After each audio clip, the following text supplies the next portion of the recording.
Hey guys, it's Trey at the Mailroom. We get a lot of questions about how to use our beard oil and how I like to use it. My preferred method in getting it put in. So I'm gonna give you a little show here for a moment. How much are you throwing in there? Using about a dime size amount.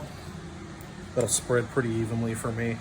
I'll really work it through both my hands, heat it up. And I like to start in the bottom of my beard. Really push it through, get it worked all the way in there, side to side. And then I'll come on top. See, my hands are still saturated.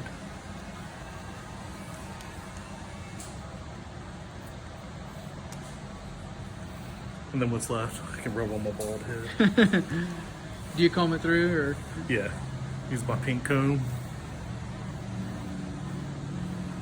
Work it through nice and soft. Beautiful. There you go. Looks fresh, smells fresh, stay fresh.